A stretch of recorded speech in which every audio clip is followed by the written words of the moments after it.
कक्षा 9 विषय हिंदी में सतीश पंडित एक बार पुनः आप सभी विद्यार्थियों के समक्ष इस वीडियो में उपस्थित हुआ हूँ। एक बार फिर से सभी विद्यार्थियों का सर्वजीव हितावह श्री स्वामीनारायण कुमार शाला कणभा स्वामीनारायण गुरुकुल SSGK में खूब खूब स्वागत करता हूँ। विद्यार्थियों, आज के इस वीडियो में मैं प्रस्तुत हुआ हूँ पाठक्रम 16 भारतीय संस्कृति में गुरु शिष्य संबंध लेकर। विद्यार्थियों, बहुत ही महत्वपूर्ण पाठ है। हमारी संस्कृति की बात बताई गई है, हमारी सभ्यता की बात बताई गई है। हमारा जो भारतीय समाज रहा है वह प्राचीन काल से ही एक विकसित समाज माना जाता रहा है। हमारे देश की परंपरा देखें तो जिसमें गुरु शिष्य संबंध बड़ा पवित्र, बहुत ही श्रेष्ठ माना गया है। विद्यार्थियों, पाठ के लेखक है आनंद शंकर माधवन। मूल रूप से यह दक्षिण भारतीय रहे हैं। श्री आनंदी शंकर माधवन का जन्म केरल में हुआ था। केरल के एक प्रदेश क्विलन जिले, वहाँ श्री आनंद शंकर माधवन जो इस पाठ के लेखक रहे हैं, आनंद शंकर माधवन लेखक श्री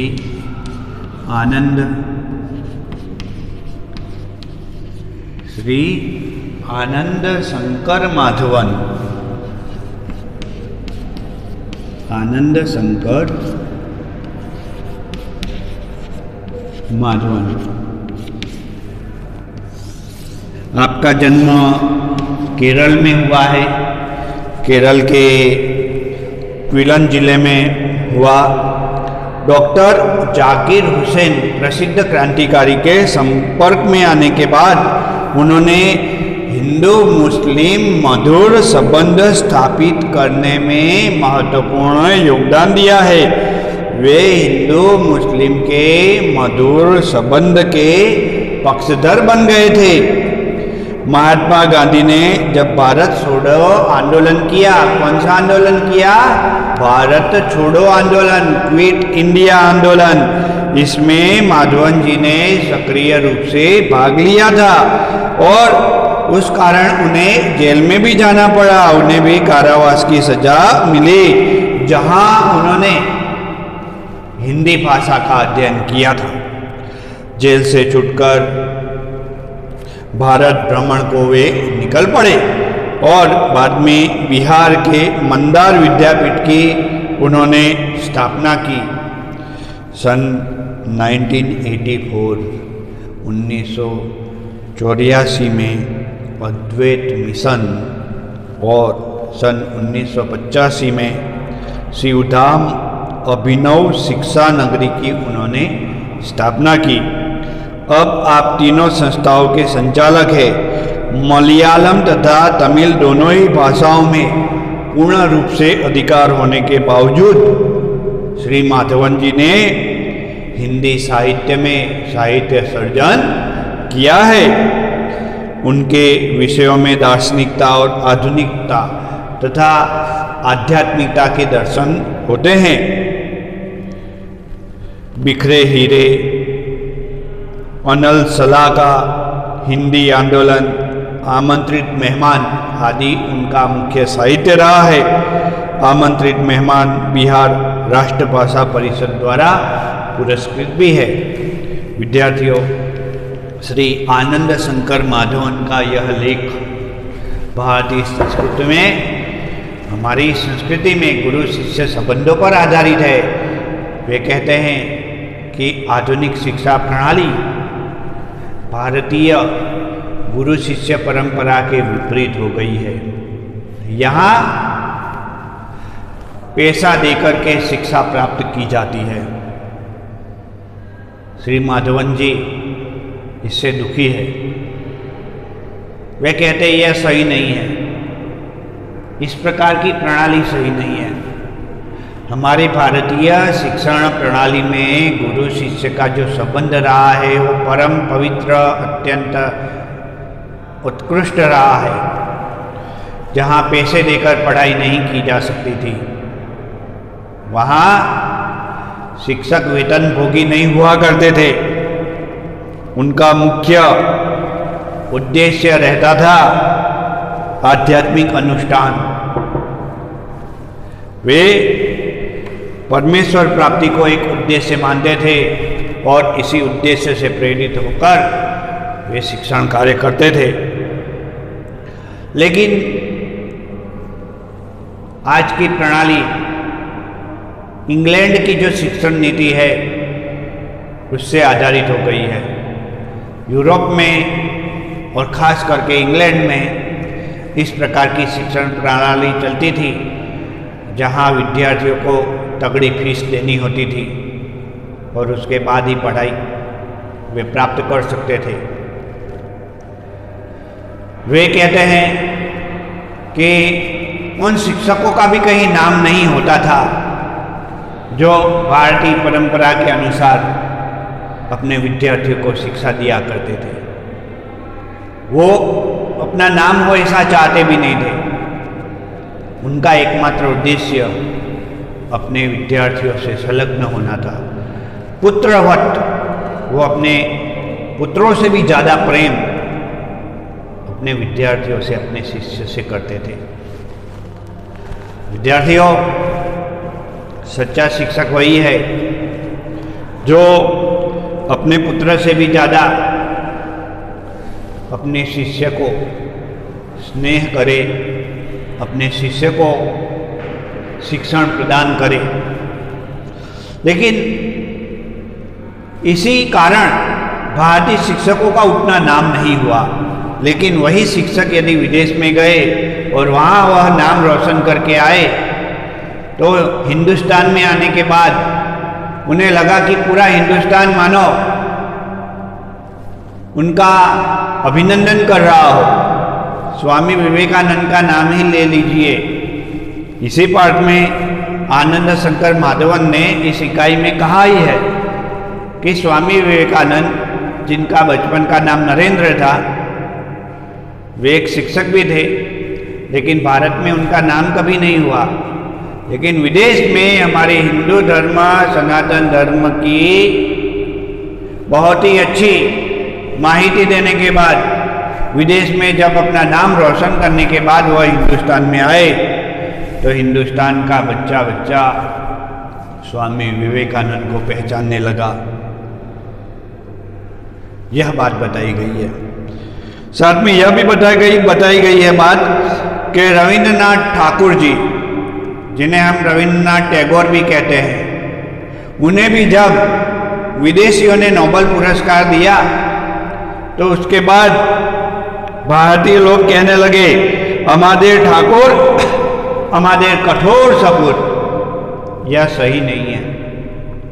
विदेश में नाम कमाओ, यह बात तो सही है, लेकिन उसके बाद ही हमारे देश में उनको सम्मान मिले, यह सही नहीं है। लेकिन साथ साथ में लेखक यह बात भी कहते हैं, सम्मान पाना नहीं चाहते थे ये सब लोग, ये तो सम्मान मिल गया, उदाहरण स्वरूप सम्मान इन्हें मिला है। वरना ये विदेश में नहीं जाते, हिंदुस्तान में ही रहते, उनका नाम रोशन भी नहीं होता, तो कहाँ अपना नाम रोशन करना चाहते थे। ऐसे तो हजारों उदाहरण हमारे देश में देखने को मिल सकते हैं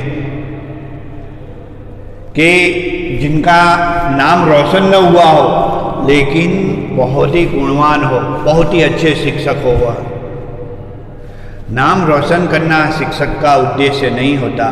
शिक्षक का उद्देश्य होता है अच्छा काम करना। यहाँ एक और महत्वपूर्ण उदाहरण दिया है विद्यार्थियों।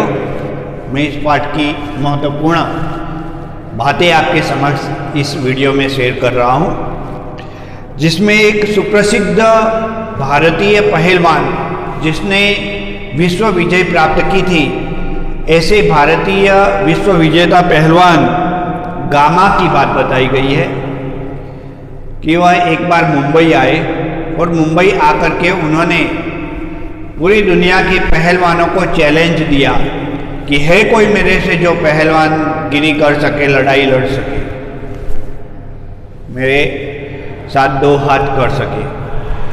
पूरे विश्व के पहलवानों ने देखा कि चैलेंज गामा दे रहे हैं, तो मानो पहले ही अपनी हार मान ली।